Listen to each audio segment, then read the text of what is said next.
तो hey guys, welcome back to learning loop. This Satyam भैया। आज हम बात करने जा रहे हैं यूपी टेक काउंसलिंग 2026 में जो फाइनल राउंड का अलॉटमेंट हो जाएगा, इसके बाद आपको कॉलेज अलॉट हो जाएगा। उसमें आपको फिजिकल रिपोर्ट और डॉक्यूमेंट वेरिफिकेशन के बारे में हम कंप्लीट बात करेंगे। यूट्यूब पे ये one of the best video होगा जिसमें आपको फिजिकल रिपोर्टिंग और डॉक्यूमेंट वेरिफिकेशन के बारे में कंप्लीट डिटेल मिलने वाला है। तो हम इस वीडियो में क्या क्या डिस्कस कर रहे होंगे। सबसे पहले फिजिकल रिपोर्ट आपको कब करना है, कौन कौन से डॉक्यूमेंट के साथ आपको फिजिकल रिपोर्टिंग करनी है, और उसके बाद फीस पेमेंट कॉलेज में कैसा होता है, किस माध्यम से आप फीस पेमेंट कर सकते हो। उसके बाद फाइनली जो है हॉस्टल अलॉटमेंट के बारे में बात करेंगे। क्या आपको कॉलेज में उसी दिन हॉस्टल चाहिए तो मिल जाएगा या टाइम लगेगा। तो चलिए लेट्स स्टार्ट द वीडियो। तो very first thing is that step 1, round 4 के रिजल्ट के बाद आपको कॉलेज एक अलॉट हो जाएगा जिसमें आपको फिजिकली रिपोर्ट करना होगा। एकेटीयू आपको 3 दिन का मौका देता है। उस 3 दिन के बीच में आपको किसी भी एक दिन पहुंच के जो है आपको कॉलेज में अपना प्रेजेंस दिखाना होगा, जिससे कॉलेज को लगेगा कहाँ अपना सीट आप लेना चाहते हो। तो सबसे पहले आपको एक रिपोर्टिंग डे रहेगा। जिस दिन आप रिपोर्ट करोगे उस दिन जो है अबाउट इस मतलब 3 दिन का आपको समय मिलेगा। आप उस 3 दिन में किसी एक दिन जाके रिपोर्ट कर सकते हो। ये मोस्टली जो एस्टिमेट है वो आफ्टर 10 अगस्त 2026 के बाद ही होगा वो डेट्स जो है।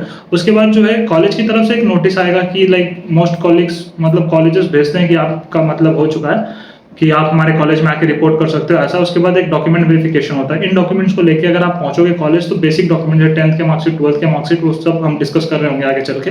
तो उन सब के बारे में आपको कंप्लीट डिस्कशन करने को मिलेगा। अबाउट 3 to 4 आवर्स टाइम लगता है रफली। आप कॉलेज में रिपोर्ट करोगे 3 से 4 घंटे में आपका कॉलेज में एडमिशन हो जाएगा।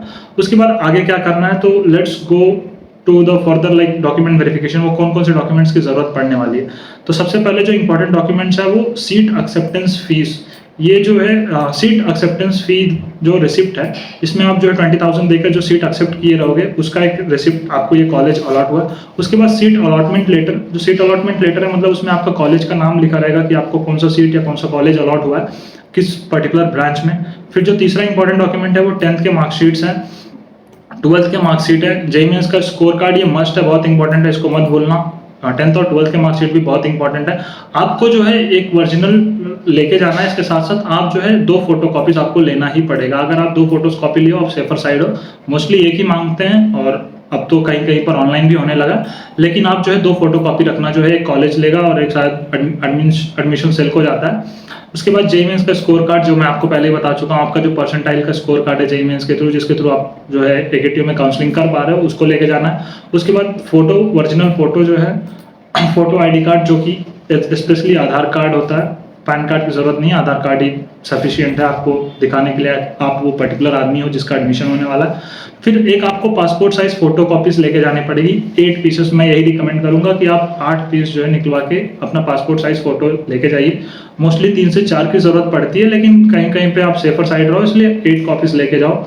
हर जगह जहां जहां पे जरूरत लगे आप उसको लगा देना। Next is income certificate. अगर आपको टीएफडब्ल्यू अलॉट हुआ है तो आपको कंपल्सरीली जो है इनकम सर्टिफिकेट लेकर जाना ही जाना है। लेकिन अगर आपको नहीं अलॉट हुआ है तो आप लेके जाओ, अगर आपके पास है। नहीं है तो कोई दिक्कत नहीं, नो इश्यूज, ज़्यादा उसकी जरूरत नहीं है। फिर नेक्स्ट इज कैटेगरी और सब कैटेगरी। जैसे कुछ लोग फिजिकली हैंडीकैप या डिफेंस कोटा से आते हैं और ईडब्ल्यूएस, ओबीसी, एससी, एसटी से भी आते हैं, तो उनको भी आप अपनी कैटेगरी सर्टिफिकेट लेके जाना है, जिसके थ्रू कॉलेज रिकॉग्नाइज कर पाए कि हाँ आपका ये सीट जेन्युइन है। नेक्स्ट बात करें जो है तो डोमिसाइल सर्टिफिकेट। वैसे डोमिसाइल सर्टिफिकेट का मोस्टली जरूरत नहीं, क्योंकि राउंड 4 तक रिजल्ट में सिर्फ इस समय जो है पिछले साल से सिर्फ आप सभी लोग जानते हो कि यूपी के बच्चे ही पार्टिसिपेट कर पा रहे हैं।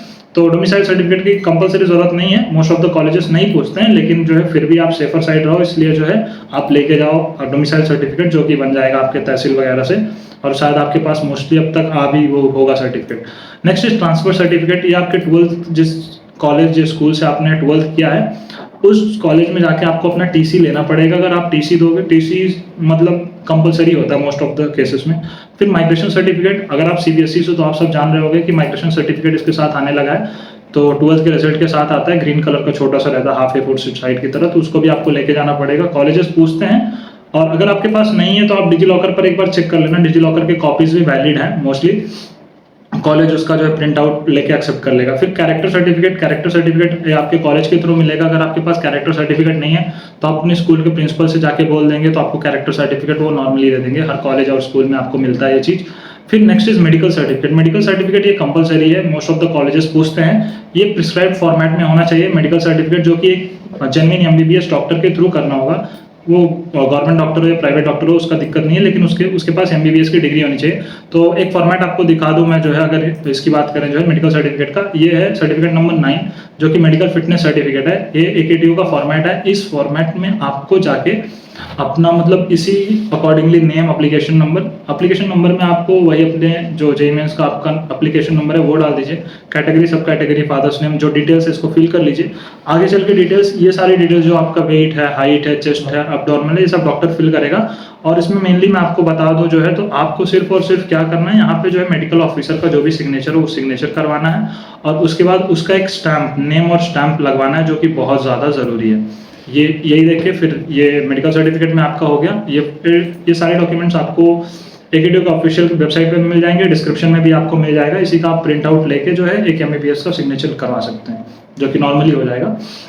फिर एंटी रैगिंग एफिडेविट की बात करें तो पहले क्या था, हर कॉलेजेस का अपना खुद का एंटी रैगिंग एफिडेविट था, लेकिन अभी क्या हुआ है कि अभी जो है ऑफिशियल वेबसाइट एंटी रैगिंग की, उस पे जाके कॉलेज भरवाते हैं। मोस्टली ये जो है on the spot counselling day, मतलब जिस दिन आप कॉलेज का सीट कंफर्म करने जाएंगे उस दिन भी होता है। अगर आप वहाँ पे नहीं जा रहे हो तो भी जो है कॉलेज 10-5 दिन के अंदर जो है कॉलेज खुद करवाएगा हर एक बच्चे से। तो फिर इसके साथ जो है नेक्स्ट बात करें गैप सर्टिफिकेट। गैप सर्टिफिकेट ये बहुत ज़रूरी है। गैप सर्टिफिकेट अगर आपने गैप लिया है जो है तो आपको ये सर्टिफिकेट प्रेजेंट करना होगा। गैप सर्टिफिकेट आपको एक स्टैम्प पेपर पे मिल जाएगा, जैसे कि आप देख सकते हो एक सैम्पल गैप सर्टिफिकेट है। इसमें जो है आपको कोई भी एक स्टैम्प पेपर ले लो, उस पर जो है आप 10 रुपए के तीन स्टैम्प लगा के गैप सर्टिफिकेट बनवा सकते हो।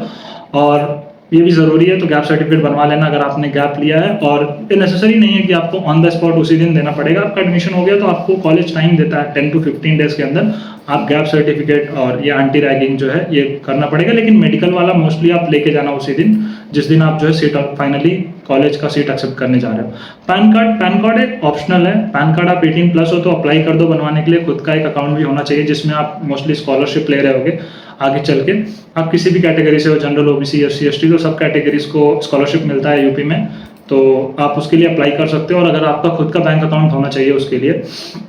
नेक्स्ट जो है हम बताएंगे फीस पेमेंट इन कॉलेजेस जो है बहुत बच्चों का डाउट रहता है कि सर भैया कॉलेज में जो है फीस किस फॉर्मेट में दे सकते हैं, क्या चेक में दे सकते हैं या कैश में दे सकते हैं। कुछ कॉलेजेस बस कैश में मांगते हैं, कुछ जो है यूपीआई एक्सेप्ट होती है कि नहीं होती। तो मैं बता दूं आज के दिन में मतलब मोस्ट ऑफ द कॉलेजेस से मैंने बात किया तो हर फॉर्मेट में फीस ले लेते हैं। आप जिस भी फॉर्मेट में उनको फीस दो, स्पेशली से डिमांड ड्राफ्ट डीडी जो बैंक के थ्रू मिल जाएगा आपको, उस पर्टिकुलर कॉलेज के नाम पे आप ले जाकर जमा कर सकते हो।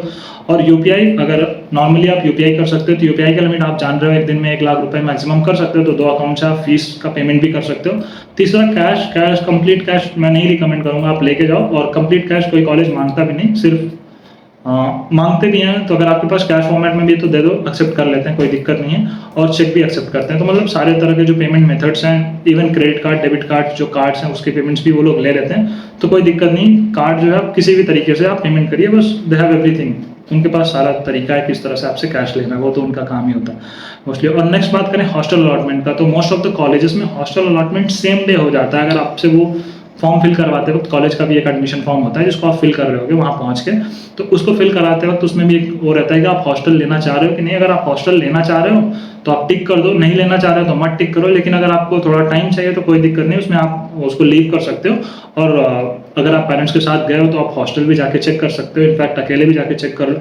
अगर आपको हॉस्टल फेवरेबल लग रहा है, ठीक ठाक लग रहा है, तो ऑफकोर्स आप हॉस्टल ले लो, उसमें आपको बहुत कुछ मिलेगा। अगर हॉस्टल नहीं ले रहे हो तो आप आसपास कहीं पीजी वगैरह देख लेना, कोई दिक्कत नहीं, दोनों का ऑप्शंस रहता है। तो बेसिकली मैं इधर ये बताना चाह रहा हूँ कि आपको हॉस्टल सेम डे अलॉट हो जाता है। अगर आप नहीं भी हो रहा है तो सेपरेट डेट्स में भी होता है। मोस्ट कुछ कॉलेजेस रहते हैं कि 3 दिन बाद, उस डॉक्यूमेंट वेरिफिकेशन के बाद 3 दिन बाद जो है आपको फिर से वो लोग, जब आप कॉलेज में फिजिकल रिपोर्ट करेंगे पढ़ने के लिए, तो उस दिन भी आपका जो है ये सब चीज़ें हो जाएगा कि आप कौन सा हॉस्टल ले रहे हो और हॉस्टल देख सकते हो और ले सकते हो।